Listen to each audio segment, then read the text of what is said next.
সুপ্রিয় দর্শক, আমি পবিত্র চলে এসেছি আপনাদের সেরা ইউটিউব চ্যানেল গাছের কথা ফুলের কথা।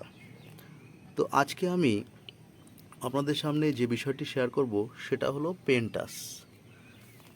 পেন্টাস একটি সুন্দর ফুল, যে ফুলটি কিন্তু প্রায় সারা বছর আপনার বাগানকে ফুল দিয়ে যাবে। তো পেন্টাস ফুল বিভিন্ন রঙের, ছোট ছোট বিভিন্ন রঙের হয়, পিঙ্ক কালার হয়, রানি কালার হয়, সাদা হয়। তো আমি আজকে এই দুটো চারা রোপণ করে এবং তার মাটি তৈরি কীভাবে রোপণ করবেন এই বিষয়ে আলোচনা করব। তার আগে বলে রাখি, এই গাছ কিন্তু প্রায় সারা বছর আপনার বাগান কালো করে রাখবে। এই গাছ প্রচণ্ড সানলাইট পছন্দ করে এবং সবসময় খেয়াল রাখবেন গাছের গোড়ায় যেন ময়েশ্চার থাকে। এবং আরেকটি বিষয়, সেটা হচ্ছে যখনই দেখবেন এরকম ব্রাঞ্চে ফুল হয়ে যাবে, তখন সেই ব্রাঞ্চটি কেটে দিলেই পাশ থেকে দেখবেন নতুন ডাল চলে আসবে এবং সেখানেও কিন্তু নতুন ফুল চলে আসবে। আশা করি আপনারা দেখতে পাচ্ছেন, এখানে একটু ফুল ছিল, কেটে দেওয়াতে কিন্তু পাশ থেকে নতুন ব্রাঞ্চ তৈরি হয়ে গেছে। অর্থাৎ এই গাছকে কিন্তু আপনাদেরকে এইভাবে সামান্য পরিচর্যা করতে হবে। 15 দিন অন্তর অন্তর আপনারা নিম তেল বা এই ধরনের কীটনাশক স্প্রে করবেন। আর 7 থেকে 10 দিন অন্তর পাতলা খোল জল এবং সাথে যদি 2-1টি ডিএপির দানা আপনারা দিয়ে দিতে পারেন, তাহলে কিন্তু খুবই ভালো।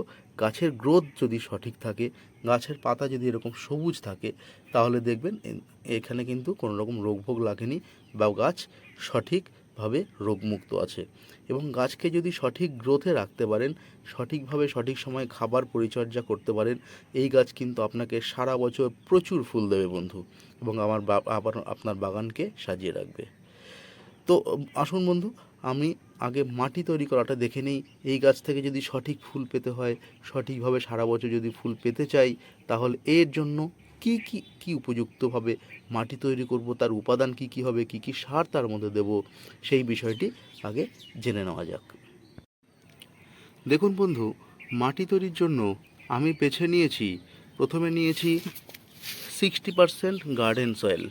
এগুলো দেখতে পাচ্ছেন 60% গার্ডেন সয়েল, অর্থাৎ পুরনো টবের থেকে কিছু মাটি নিয়েছি বা বাগান থেকে কিছু মাটি কালেক্ট করেছি। সেগুলোকে যতটা সম্ভব আমি গুঁড়ো করে নিয়েছি, পিটিয়ে সুন্দর করে গুঁড়ো করে নিয়েছি। এবং সেখানে যে পুরনো জঙ্গল আগাছা ছিল বা নুড়ি কাকড় ছিল, সেগুলো সম্পূর্ণ কিন্তু আমি বাদ দিয়ে দিয়েছি। এটা হচ্ছে আমার মেন ইনগ্রেডিয়েন্ট, 60% গার্ডেন সয়েল। এখানে আরেকটি সাদা অংশ দেখতে পাচ্ছেন, এটা আমি প্রায় 1 চামচ মতো নিয়েছি। এটা হচ্ছে চুন, নর্মাল চুনের ডাস্ট। চুন কি করবে, মাটিতে যে ধরনের জীবাণুগুলো ছিল সেই জীবাণুগুলোকে কাটিয়ে দেবে। আরেকটি বিষয় হচ্ছে, চুন হচ্ছে ক্যালসিয়ামের ঘাটতি মেটাবে। আরেকটি সাদা অংশ দেখতে পাচ্ছেন, প্রায় 1 চামচ মতো নিয়েছি আমি এখানে ম্যাগনেসিয়াম সালফেট বা এপসম সল্ট। আপনারা এপসম সল্টের সাথে কম বেশি পরিচিত। এটি গাছের দ্রুত বৃদ্ধিতে বা গাছের শিকড়ের বৃদ্ধিতে সহায়তা করে। গাছের একটি গৌণ পুষ্টি মৌল। এবং এখানে কি করে, গাছকে ধরনের কিছু কিছু গাছ আছে যারা ঠিকমতো গাছের খাবার সংগ্রহ করতে পারছে না, গাছের মাটিতে খাবার রয়েছে সংগ্রহ করতে পারছে না, সেই জন্য গাছের খাদ্য গ্রহণ প্রক্রিয়াকে কিন্তু এরা উজ্জীবিত করবে এবং খাদ্য গ্রহণ ক্ষমতাকে সক্রিয় করে তোলে। সেই জন্য গাছ দ্রুত বৃদ্ধিপ্রাপ্ত হয়। এখানে রেখেছি আমি পুরনো কিছু 8-10 মাসের গোবর সার সম্পর্কে কম বেশি আপনারা সবাই জানেন। এটি আপনারা আপনাদের প্রয়োজন মতো কম বেশি ব্যবহার করবেন। আমি মোটামুটি 10% মতো, 10 থেকে 15% মতো গোবর সার নিয়েছি।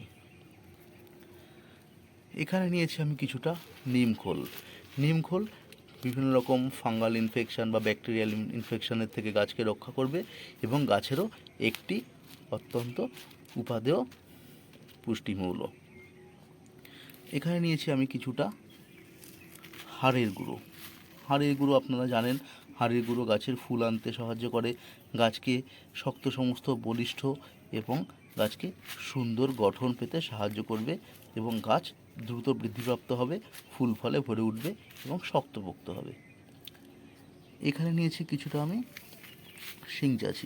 শিংচাচি কী করবে, এটিও কিন্তু এর বাগানের আপনার এই গাছের মাটিকে সুন্দর উর্বর রাখবে, ভুসভুসে রাখবে এবং শিকড় সহজে চারিদিকে বিস্তার লাভ করতে পারবে এবং এতে ক্যালসিয়ামের ভাগও রয়েছে, মাটিকে উর্বর করতে সাহায্য করবে। এগুলো গাছে বিভিন্ন জৈব উপাদান।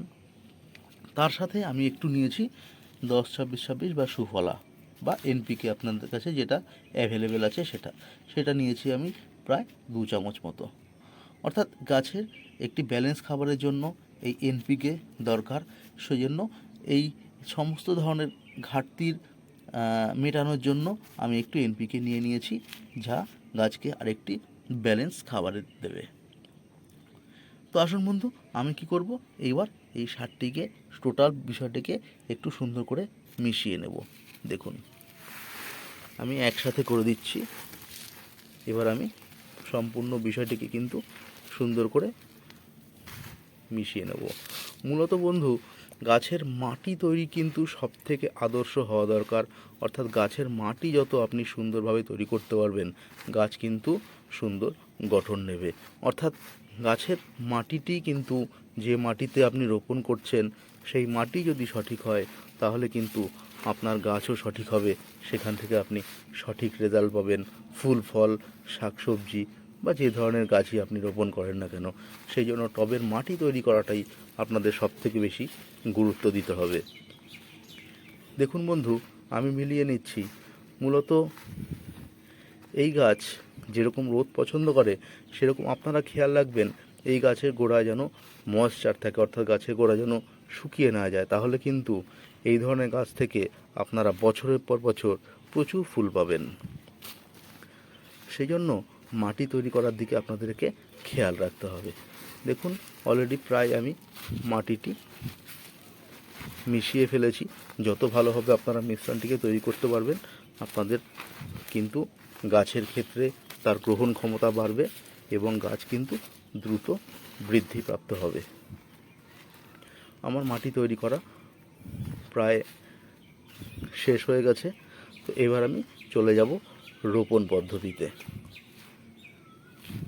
দেখুন মাটি তৈরি করা হয়ে গেছে, সমস্ত উপাদানগুলো সুন্দরভাবে মিশে গেছে।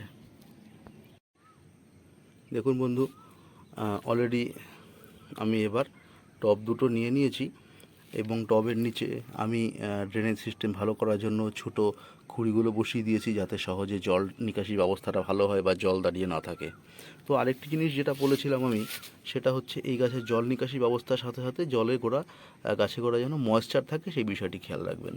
তো দেখুন আমি টব দুটোতে কিছুটা পরিমাণে প্রথমে মাটি দিচ্ছি। মাটি দিয়ে ভরে দেব কিছুটা পরিমাণ, পুরো দেব না, কিছুটা পরিমাণে ভরে দেব। এইবার কি করব, এইবার আমি এখানে এই গাছগুলোকে প্রতিস্থাপন করব। দেখুন প্রতিস্থাপন করেছি এবং এই চাপ মাটিগুলোকে সামান্য একটু আমি হালকা করে দেব, যাতে এরা এই মাটির সাথে সহজে শিকড়কে বিস্তার লাভ করাতে পারে। হালকা করে আমি মাটিগুলোকে এর সাথে ভেঙে দেবো। হালকা করে ভেঙে দিলে সহজে শিকড়ের মাটির সাথে প্রবেশ করতে পারবে। এবার আবার চারিধার দিয়ে আমি এই আমার মিশ্রিত সেই মাটিটি দিয়ে দেব, যাতে গাছটি সুন্দরভাবে এখানে তার খাবার গ্রহণ করতে পারে। আরেকটি জিনিস বলবো, এই গাছ রোপণের 15-20 দিন বা 1 মাসের মধ্যে আপনারা কোনো রকম খাবার দেবেন না। খাবার দেবেন আপনারা তারপর। তবে যখন দেখবেন এখানে মাটিতে সেট হয়ে গেছে বা সেখানে নতুন পাতা ছাড়বে বা ছাড়ছে সে বুঝে সেইভাবে আপনারা প্রায় 1 মাস পর এখানে খাবার দেবেন।